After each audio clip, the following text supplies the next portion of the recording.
ഒരു ഭാഗത്ത് മതത്തെ രാഷ്ട്രീയ നേട്ടങ്ങൾക്കും അധികാരത്തിനും വിദ്വേഷ പ്രചരണങ്ങൾക്കുമായി ദുരുപയോഗം ചെയ്യുന്ന സംഘപരിവാറിന്റെ കപടമുഖം അഴിഞ്ഞു വീഴുന്നത് അയോധ്യയിൽ നമ്മൾ കാണുകയാണ്.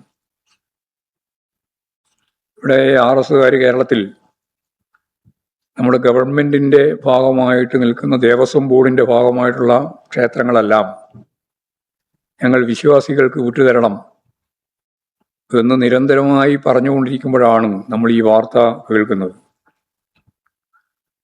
ഹിന്ദുക്കളുടെ സംരക്ഷകർ എന്ന വ്യാജേന അവർ വിശ്വാസികൾ രാമക്ഷേത്രത്തിനായി സംഭാവന ചെയ്ത സഹസ്ര കോടികൾ പോക്കറ്റിലാക്കി തിന്നു കൊഴുക്കുന്ന വാർത്തയാണ് ഇപ്പോഴും പുറത്തു വന്നിരിക്കുന്നത്. മോഡി ഭക്തരായ മാധ്യമങ്ങൾ സംഭവം പരമാവധി മറച്ചുപിടിക്കാൻ ശ്രമിക്കുന്നുണ്ടെങ്കിലും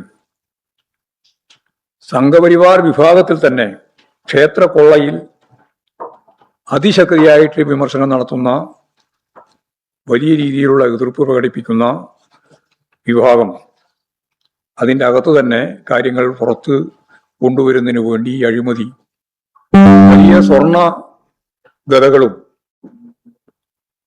ഏതാണ്ട് ശിലാന്യാസം മുതൽ ഇങ്ങോട്ട് രാമക്ഷേത്ര നിർമ്മിതി വരെയുള്ള ഘട്ടത്തിൽ RSSന്റെ തന്നെ ഏറ്റവും പ്രമുഖനായ ഒരു വ്യക്തി പറഞ്ഞത് ഏതാണ്ട് 20,000 കോടി ഉറുപ്പികയുടെ കൊള്ള ഇതുമായി ബന്ധപ്പെട്ട് നടന്നു എന്നാണ്.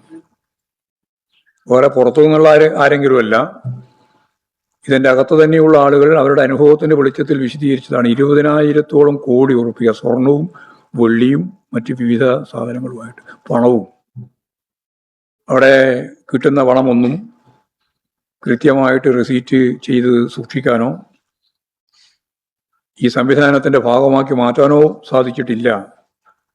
യഥാർത്ഥത്തിൽ അവിടെ രജിസ്റ്റർ ചെയ്യപ്പെട്ട സാധനങ്ങളുടെയും പണത്തിന്റെയും കണക്ക് മാത്രമല്ല, അതിലെത്രയോ കൂടുതൽ രജിസ്റ്റർ ചെയ്യപ്പെട്ടില്ല എന്നാണ് അവർ തന്നെ പറയുന്നത്. ഇങ്ങനെ വലിയ ഒരു കൊള്ളയാണ് വിശ്വാസത്തിന്റെ പേരിൽ ഈ കപട വിശ്വാസികൾ